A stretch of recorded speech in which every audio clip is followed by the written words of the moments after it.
All right, video over balancing reactions. And, first thing you probably say is, well, what is balancing a reaction in chemistry?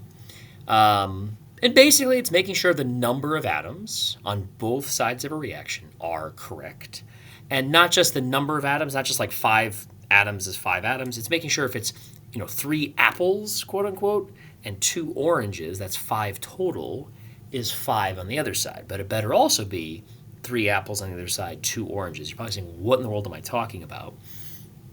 Basically making sure that if I have 5 gold atoms on one side, there better be 5 on the other side. Okay? We can't transmute elements, at least not this way. Okay, there is a way to do it with nuclear chemistry where you could change something in a different element, but that doesn't happen in general chemistry ever. Okay, so all this means is this. If I have a chemical reaction and say, let me switch back to the pen, say the reaction is, let's do water synthesis. So I could have hydrogen gas, H2, plus O2 yields H2O. Okay, this is a synthesis reaction. Okay, and you say, okay, cool. You might notice, wait a second, there are 2 hydrogens on one side, right here, and then 2 on the other, and that's good. That's a good thing. But there's only 2, or rather, there's only 1 on the product side, but there's 2 on the reactant side. So you say, that's a problem. Okay, my advice, especially when you're new to balancing, is to tally out what you have. So imagine it as cut the reaction in half. So on the reactant side, remember this is called the reactants, because they're reacting. What a surprise. And then this would be called the product side, the products. Okay, because they're being produced. That kind of makes sense, right? What I would do is on both sides list out what we have. So I have hydrogen and I have oxygen. Okay, and the same thing over here. It has to be. I can't get rid of atoms. I can't destroy them, and I can't change them into something else. I can't change them into different elements, if that makes sense. They can become part of a compound. They can change compounds, but they can't. Gold has to be gold. Hydrogen has to be hydrogen. We can't get rid of them. So anyway, we would list these out. So for hydrogen, I have 2. It says so right there. And then oxygen, I also have 2. And then in water, I have 2 hydrogens, and I only have 1 oxygen. So when you balance, you got to think, I want all these numbers to match. And to do that, I am only allowed to change the numbers in front, what are called the coefficients. Okay. Right now, the coefficients are 1. Okay. We don't put a 1 there if there's a 1, as in, okay, that sounds kind of stupid. We don't put a 1 there. Right? It's assumed to be there. So right now there's 1s for all of them, and that's the problem. It's not 1, 1, 1. That is not the correct balancing. What is the correct balancing? I better pick the one that is not balanced, which is the oxygen. Right? I'm not going to worry about the hydrogens because they're okay right now. I'm going to worry about the oxygen. So I have 1 on this side. I have 2 over here. How do I fix it? I'm only allowed to put numbers in front, what are called coefficients. Okay? So I put a 2 here. What I'm saying is give me 2 of these. That's basically what I'm saying when I put a 2 there. So I'm saying 2 of these. And will you look at that? How many hydrogens do I now have and how many oxygens do I now have? We did this for the oxygen, right? So now I have 2 oxygens, and that's good. You're like, yay, because that fixes the oxygen. But now you're like, uh-oh, because my hydrogens are now out of balance. Now I have how many? 4. How do I know 4? H2 and H2. 2 of them makes 4. And you might say, oh no, what do I do? Well, easy fix. I need 4 hydrogens. What if I put a 2? Oops, let's try that again. What if I put a 2 there? Okay, that fixes it to 4. Okay, 2 times 2 is 4. Okay, and we're balanced. So it would be 2 hydrogen molecules, 1 oxygen molecule makes 2 molecules of water. That's basically what we just did. Okay, and hopefully you're saying, oh, that's not that bad. All right, so let's come up here. Let's make a new thing. Yeah. Don't want to save. Just do some more practice, right? So a common example would be like a combustion reaction. So if I had, for example, like a lighter, right? A lighter you buy at the store. Well, I guess not at your guys' age. Well, maybe. I don't know. Can you buy a lighter at your age? I don't know. In any case, yeah, I don't know if high schoolers can buy lighters. I guess they could, but anyway. So C4H10, this is butane. Let me try rewriting that because it looks horrible. This is called butane, okay, and this would be found in like a common lighter, okay, for making fire. So butane reacts with oxygen to give me carbon dioxide, CO2, and water. Okay, combustion reaction. Okay, combustion reactions require oxygen, and they produce generally carbon dioxide and water. Okay, combustion reactions produce heat. Okay, when you think of combustion, think about fire, because this is what fire is. Okay, in any case, well, not what it is, but fire can be made from this, if that makes sense. Okay, and again, if I were you, I would tally these out. Okay, as you get better at this, you don't have to tally. Uh-oh, I'm clicking buttons. I probably shouldn't be clicking. There we go. I'm still getting used to this tablet thing, this writing tablet thing. Oh, I did it again. Uh-oh. Causing trouble. All right. Not that you have to do this, but it might help you, especially for more complex ones. This one's more complex. So I have carbon, hydrogen, and oxygen. Okay. And how many carbons? I got 4 carbons. I have 10 hydrogens, and I have 2 oxygens. Over here, on the product side, I have 1 carbon. I have 2 hydrogens. And this is where things can get tricky. I have 3 oxygens. Why 3? I have 2 here plus the 1 over here. So that's 3. And if you notice, you're like, uh-oh, everything's out of balance. And yeah, that's when it's not fun, is when you're like, oh boy, everything's wrong. And that's okay. It's scarier, but it's not as bad as it looks. I'm gonna tell you right now. Okay, so let's do this. We say we got to pick one, and if you're new to this, you might say, I don't know where to start. My advice is always avoid ones that show up in multiple places, because those are the hardest ones to balance. So the oxygen is in 3 different places in this reaction, which means I don't want to do that one first. So I'm either going to pick the carbon or I'm going to pick the hydrogen. Generally speaking, I would usually say to go with the bigger number. Okay, generally speaking, as in 10 is bigger than 4, so I might start there. That usually will help you. In this case, it actually won't, but that's okay. If you're like, okay, well, then what else could I start with? Prime numbers. So like 4 and 10 are not prime. 2 is, but 2 is pretty common. You can see there's a 2 everywhere. So if I had like a 7 or like an 11 or something like that, I probably want to start there. Okay, but we don't have that. Combustion reactions are kind of special in that you usually want to start with the carbons. Okay.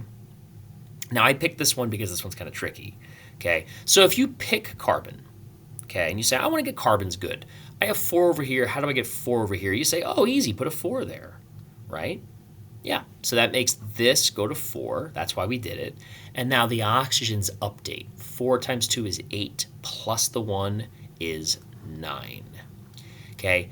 And this already might cause issues because you're like, okay, it's an odd number. Okay, is that wrong? Is it right? Well, right now I still have to fix the hydrogens, but you're going to see in a second this is probably going to cause us issues. But let's see. Hydrogens, we have 10 over here. How do I get 10 over here? You say put a 5. So I put a 5 there. This now goes to 10. Hooray. And now how many oxygens do I have? So I have 4 times 2 is 8 plus 5 is 13. And the reason I'm making this face is because you're probably saying, or hopefully you're saying, wait a second, whatever number I put here has to multiply by 2. And that unfortunately means this won't work because no number, no integer times 2 gives 13. 13 is prime, okay?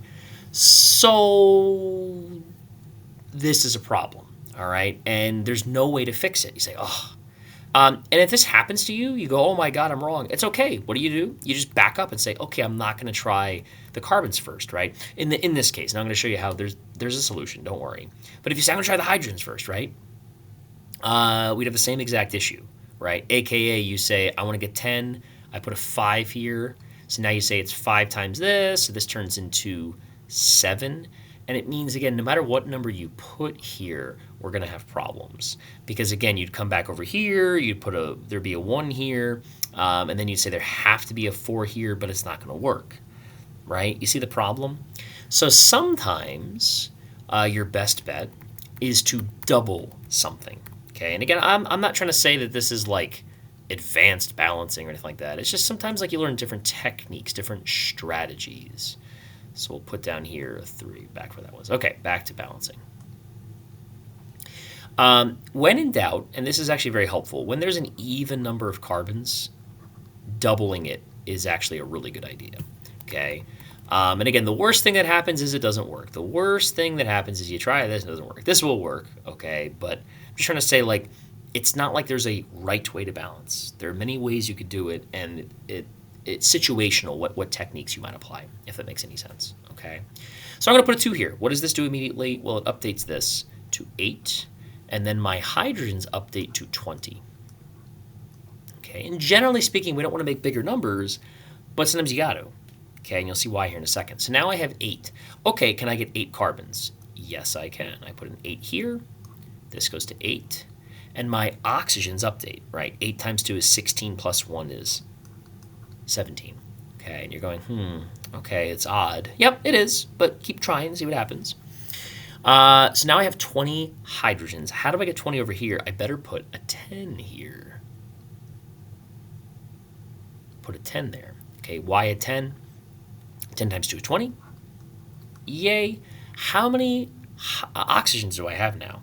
I have 8 times 2 is 16 plus 10 is 26. Oh, that's an even number. And that's good news because this 2, right, multiplying whatever I pick times 2 will give me 26. And hopefully you're saying, oh, that's 13. Exactly. We put a 13 here. And what do I get? 26 oxygens. Okay, so 2, 13, 8, 10. That would be the balance for this. This one's hard, okay? Especially if you're taking like a physical science class. This one's probably one of the hardest ones you'll do, okay? But the idea is getting the number of atoms to match. Not just the number, not just 20 atoms, but, 5 of phosphorus, 4 of carbon, 11 of whatever, right? They have to match, and that's what this idea is, okay? The last thing to consider here would be if you're balancing something. So let me I guess erase all this, right? Because I want to show you the last bit about balancing. And as you can probably imagine, this comes down to practice. This is not something you just do 3 times and you're an expert, right? Okay. Let's say you had a reaction that is, let's say the synthesis of ammonia, which is nitrogen gas reacting with hydrogen gas. Oops, I did the thing again, didn't I? Whoopsie daisy. So hydrogen gas reacting with nitrogen gas to yield ammonia, one of the most important reactions ever for making fertilizer. So anyway, you want to balance this. Let's say you say, you know what, I'm going to double nitrogen, right? Because you say, I learned that sometimes you have to double things. So you say, let me try it. Let's do this, right? I'm going to double that. So if I double this, now I have 4 nitrogens. So you say, okay, better put a 4 here. And then you say, okay, that's good. And then how many hydrogens? 4 times 3 is 12. Put a 6 here. And this is balanced. I mean, like, this gives you the right number of atoms. But we can do something to make the answer better. And hopefully you're saying, oh, I see it. Okay, if you don't, pause it. See if you can figure it out. Okay, you're back. If you notice, these numbers, 2, 6, and 4, can all be divided by 2. Okay, you're saying, why does that matter? Well, I'll show you. Oops, try that again if it's going to let me click. I'll do gray, why not? Divide this by 2, divide this by 2, divide this by 2. What does that give you? This is a 1, right? This would turn to 3, and this would turn to 2. So your simplified reaction would look like this. N2 plus 3 H2 yields 2 NH3. Okay, this would be your answer. It's simplified, okay? A 3 here, a 1. We don't usually write the 1, right? And then a 2 here, okay? If you picked this answer, are you, like, horribly wrong? No, but you're not helping yourself. Does that make sense? Because this idea of balance, we're going to be using it when you get to stoichiometry. And you want to make sure the ratio is as simple as possible. You don't want the ratio to be complex, okay? So 264, I can keep that in my head and understand it. But what's better than 264 would be 131, or 132, sorry. Okay, easier to work with. All right, So we'll call it quits there. Have a great rest of your day. And again, the name of the game here is practicing. You got to practice this stuff. If you don't practice this stuff, it's going to be hard. So make sure you practice it. Bye bye.